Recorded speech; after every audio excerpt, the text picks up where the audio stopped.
Banking এক্সামের প্রস্তুতির ঠিক কোন পর্যায়ে এসে আমাদের এটা বিবেচনা করা উচিত যে আমরা আর প্রস্তুতিটাকে চালিয়ে যাব কি না।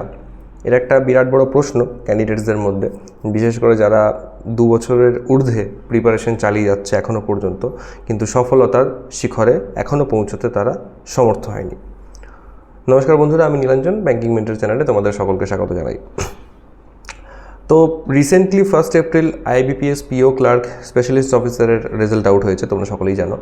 এবং সেখানে বহু ক্যান্ডিডেটস ছিল যারা দীর্ঘ পরিশ্রমের পর সফলতা দেখতে পেয়েছে। তাদের সকলের জন্য অনেক অনেক অভিনন্দন।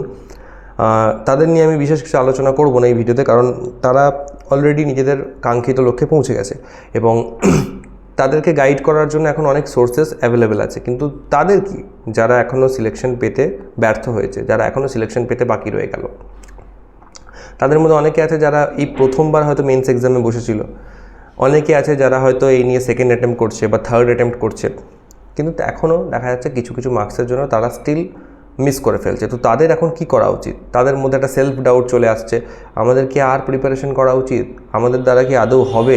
আমরা কি আদৌ সফল হতে পারবো, নাকি আমরা শুধু শুধু সময় নষ্ট করছি?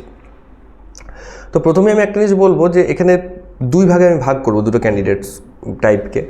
এক নম্বর হচ্ছে তারা যারা যথাযথ পরিশ্রম করছে ঠিকভাবে, প্রত্যেকটা টপিকে যাদের হচ্ছে প্রপার গ্রিপ আছে, দখল আছে এবং সিলেবাস ঠিকঠাকভাবে কমপ্লিট করেছে।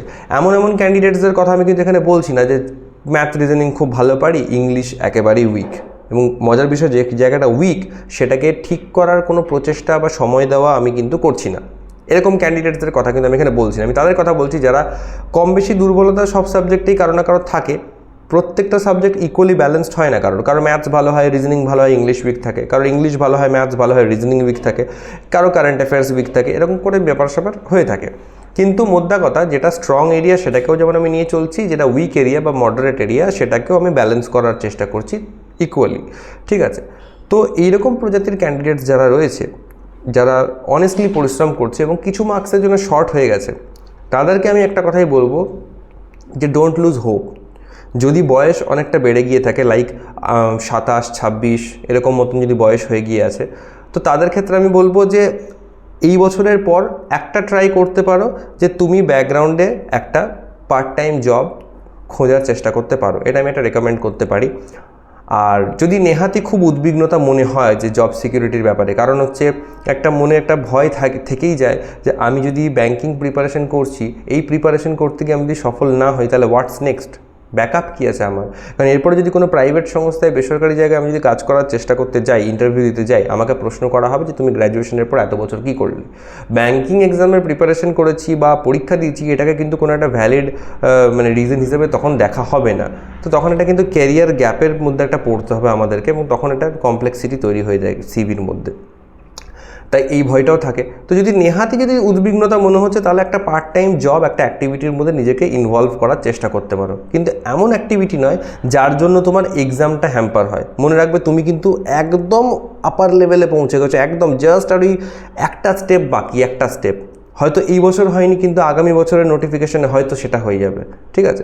তাই আমি বলবো যে যদি নেহাতি ইনসিকিউর ফিল হয় তোমাদের, তাহলে একটা জব সাইডে ধরে নিতে পারো এবং তার সঙ্গে প্রিপারেশনটাকে কিন্তু চালিয়ে যাও। অ্যাটলিস্ট আর একটা বছর ট্রাই করো, লাস্ট, ঠিক আছে, লাস্ট অ্যাটেম্প্ট বলে ট্রাই করো এবং নিজের যা কিছু বেস্ট আছে পুরোটা লাগিয়ে দাও।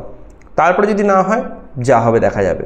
প্রচেষ্টা তুমি পুরোপুরি করেছিলে, ফলাফল সবসময় আমাদের হাতে থাকে না, এটা তখন মেনে নিতেই হবে, কিছু করার নেই। জানি এটা দুঃখের, কিন্তু এটাই বাস্তব। সৎভাবে করা পরিশ্রমের কোনো না কোনোভাবে ফলাফল তুমি নিজের জীবনে অবশ্যই পাবে, এটাও মাথায় রাখতে হবে। আর দ্বিতীয় প্রজাতির ক্যান্ডিডেটস যারা মনে করছে যে আমরা তো খুব ভালো প্রিপারেশন করছি, আমাদের সবই ঠিক আছে, কিন্তু তাও কেন আমাদের হচ্ছে না, তাদেরকে আমি বলবো কোথাও একটু ভালো করে রেজাল্ট এবং মার্কসগুলোকে অ্যানালাইজ করে দেখতে হবে।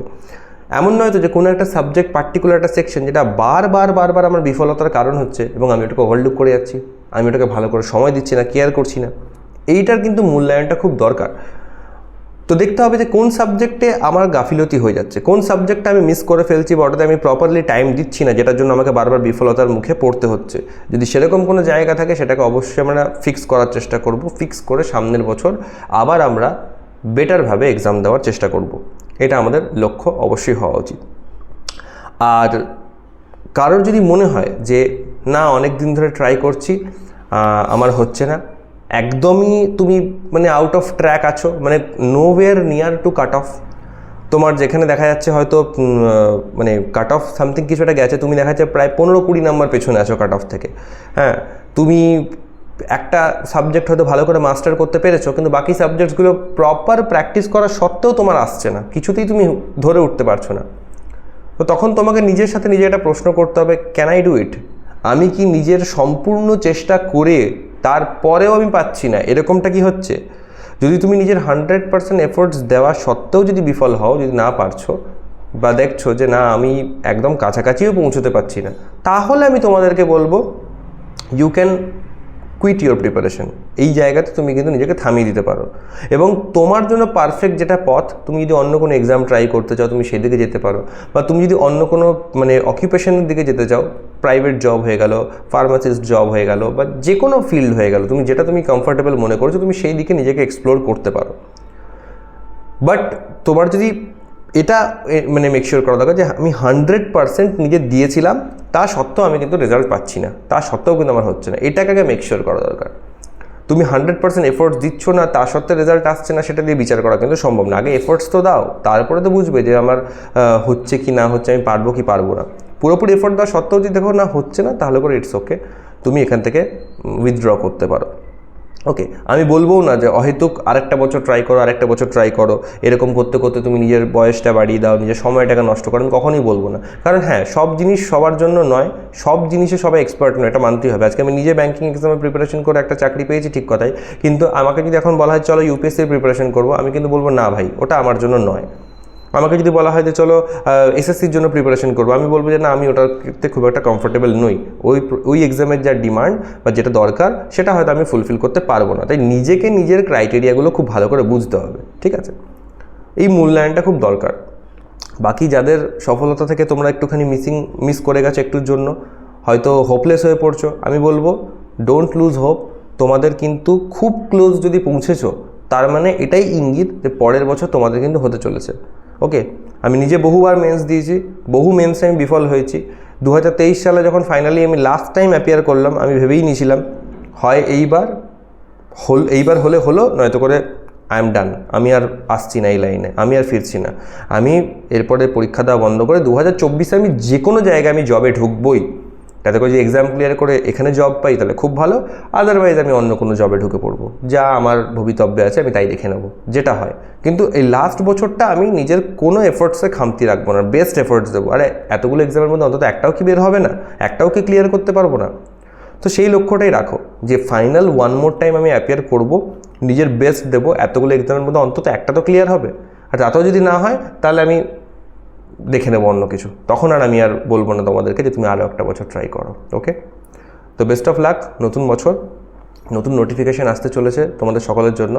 প্রিপারেশন জোর কদমে চালিয়ে যাও, একটা দিনের জন্য সিলেকশন না পাওয়া পর্যন্ত ব্রেক নিলে চলবে না, থামলে চলবে না। যেটা আমি সবসময় বলি, অ্যাডমিট কার্ডটা আইডি কার্ডে পরিণত না হওয়া পর্যন্ত হাল ছেড়ো না বন্ধু। ওকে, আর যারা নতুন ব্যাঙ্কিংয়ের প্রিপারেশন করছো তাদেরকে জানিয়ে রাখি, কোয়ান্টস অ্যান্ড রিজনিংয়ের জন্য আমি ব্যাচ লঞ্চ করেছি, ঠিক আছে? আমাদের যে premium batch, paid batch launch করেছি, এবং সেখানে একদম বেসিক্স ফাউন্ডেশন লেভেল থেকে আমরা রেগুলার স্টাডি করছি, চ্যাপ্টার বাই চ্যাপ্টার ধরে ধরে কনসেপ্ট ডিসকাস করা হচ্ছে, এবং তার সঙ্গে প্রিভিয়াস যে ক্লাসেস হচ্ছে সেই লাইভ ক্লাসগুলোর রেকর্ডিং সেশনসও অ্যাভেলেবেল আছে, যাতে করে তোমরা ফার্দার আরও রিভিশন করতে পারো, আরও অ্যাক্টিভিটিস তোমরা ওখান থেকে ফলো করতে পারো, প্র্যাকটিস করতে পারো। তো যারা যারা ইন্টারেস্টেড আছো জয়েন করার জন্য, গ্রুপ মানে ভিডিও ডিসক্রিপশনে টেলিগ্রাম গ্রুপের লিঙ্ক আছে, সেখানে জয়েন করতে পারো আমাদের গ্রুপে, এবং আমাকে ইনবক্সে জানাতে পারো ব্যাচ এনরোলমেন্টের জন্য। ওকে, তো বেস্ট অফ লাক, সকলকে অনেক অনেক শুভেচ্ছা।